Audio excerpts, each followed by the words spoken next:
What if I told you that thousands of sellers know Amazon is squeezing them and still choose to stay? Not because they're unaware, not because they don't have alternatives, but because from their perspective, leaving often feels like the bigger risk. That's the paradox. Amazon is crowded, it's expensive, fees keep rising, margins get tighter, competition gets more intense, and yet millions of sellers continue to build their businesses inside it. So the real question isn't, why is Amazon hard on sellers? The real question is, why do sellers keep choosing a system that often works against them? To understand that, you have to stop thinking like a company and start thinking like a participant inside a system. Because from the outside, the logic seems simple. If a platform is expensive and competitive, you leave. You build your own website, you sell direct, you diversify. That's the rational textbook answer. But in the real world, that's not how behavior works. Because sellers aren't making decisions in a vacuum. They're making decisions inside a system that shapes what feels possible, what feels risky, and what feels worth it. And once you step inside that system, Amazon starts to look less like a bad option and more like the least risky one available. Start with the most powerful force in the system: demand. Amazon isn't just a marketplace. It's where buyers already are. In the US, Amazon accounts for a massive share of online product searches. For many consumers, searching for a product doesn't start on Google anymore. It starts on Amazon. That matters more than anything else, because as a seller, you don't just need a product, you need customers. And customers are not evenly distributed across the internet. They're concentrated. They go where it's easy, where it's familiar, where they trust the experience. Amazon has spent decades building that trust. Fast shipping, easy returns, reliable service, Prime. So when a seller thinks about leaving Amazon, they're not just thinking about changing platforms. They're thinking about walking away from a massive pool of ready-to-buy customers. And that creates a powerful behavioral pull. It's not just opportunity, it's gravity. You go where the buyers already are. This is what economists sometimes call visibility bias, but in plain terms it's simple. You fish where the fish are, even if the lake is crowded, even if the conditions are tough, because fishing somewhere else might mean catching nothing at all. Now layer on top of that trust. If you launch your own website, you don't just need traffic, you need people to trust you. That's harder than it sounds. On Amazon, that trust is built in. Customers already trust the checkout process, they trust the delivery, they trust the return system, they trust the reviews. So when a seller lists a product on Amazon, they're borrowing that trust instantly. They have to build it from scratch, which means ads, branding, social proof, customer acquisition, email capture, retargeting, the whole stack.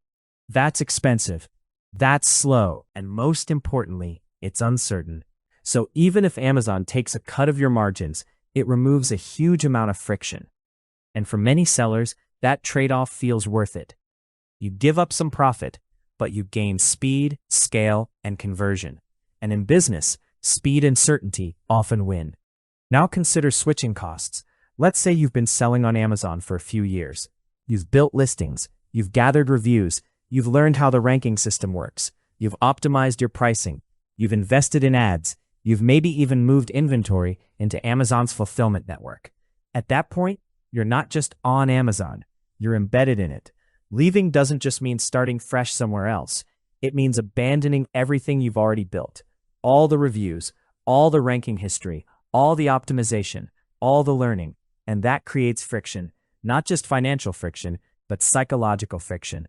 Because humans don't like to walk away from progress, even if that progress is imperfect. This is where something called sunk cost thinking comes into play. In simple terms, the more you've already invested, the harder it is to leave, even if the future isn't great, because leaving feels like admitting that the past investment didn't fully pay off. So instead, many sellers double down. They improve listings, they increase ad spend, they try new products, they optimize further, not because the system is perfect, but because they're already in it, and being in feels safer than starting over. Now add another layer: competition dynamics. Amazon is not just a marketplace, it's a competitive arena where success is unevenly distributed. A small percentage of sellers capture a large share of the sales. Some products take off, some brands scale fast, some sellers hit 7 figures. Those stories matter, Because they shape expectations.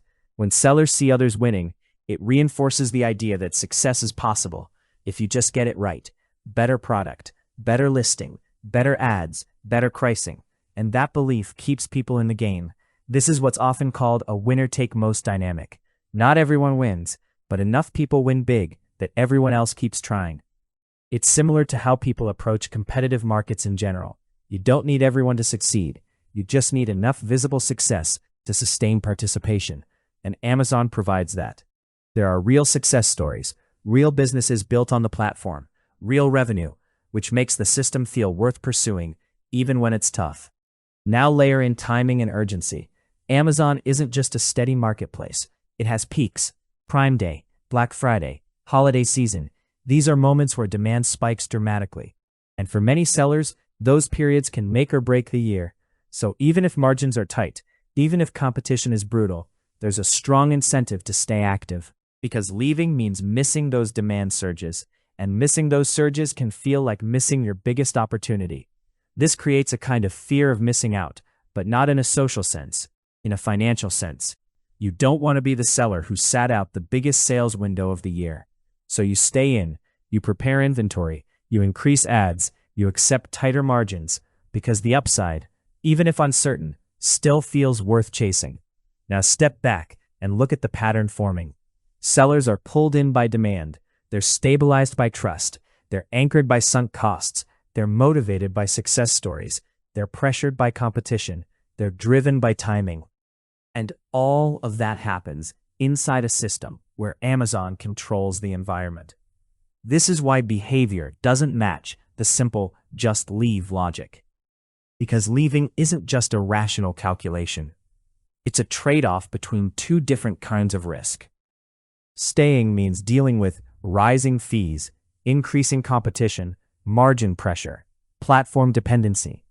But leaving means facing uncertain traffic, higher customer acquisition costs, lower conversion rates, slower growth, brand building challenges. From the outside, staying might look irrational. From the inside, it often feels safer. Because the risks of leaving are immediate and visible. The risks of staying are gradual and cumulative. And humans tend to discount long-term pain in favor of short-term stability. Now here's where the tension deepens. Over time, the system starts to shift. More sellers enter, competition increases, advertising costs rise, visibility becomes harder to earn, margins compress, and sellers start to feel the squeeze. But instead of exiting, many respond by adapting further. They improve efficiency, they cut costs, they optimize ads, they search for better suppliers, they launch new products, they try to outcompete others inside the system. In other words, they don't step out of the game, they play harder. Because once you're inside, the logic becomes, if I can just get this right, it will work. And sometimes, it does, which reinforces the behavior again. This is the loop. Participation leads to effort. Effort leads to occasional success. Success reinforces participation, and the system sustains itself. Even if on average, conditions are getting tougher. And that brings us to the core insight. Amazon doesn't need to force sellers to stay. It doesn't need to trap them in a literal sense. A system is designed so that staying feels like the most rational choice, at least in the short term, because it concentrates demand, lowers friction, and creates visible opportunities. At the same time, it gradually shifts more pressure onto participants. Fees rise, competition increases, dependence deepens. But none of those changes are usually abrupt enough to trigger mass exit. They're incremental, and incremental change is easier to accept. So sellers adjust, again and again, until the system becomes their default environment. And at that point, leaving isn't just a business decision. It's a structural shift. You're not just changing where you sell, you're changing how you operate entirely. And that's a much bigger move. So people stay, not because they're naive, not because they're being tricked, but because they're responding to a system that makes participation feel like the best available option. And that's the bigger lesson here. In modern platform economies, behavior is shaped less by explicit rules and more by how incentives are structured. If you control demand, trust, visibility, and infrastructure, you don't need to force anyone to stay. You just need to make staying feel easier than leaving. And Amazon has done exactly that. It built a system where millions of independent sellers continue to participate, not because it's perfect for them, but because given the alternatives, it still feels like the most rational place to be. And that's how real dependence works in the digital economy. Not through lock-in alone, but through a constant, quiet pressure that makes the system hard to walk away from, even when you know exactly how it works.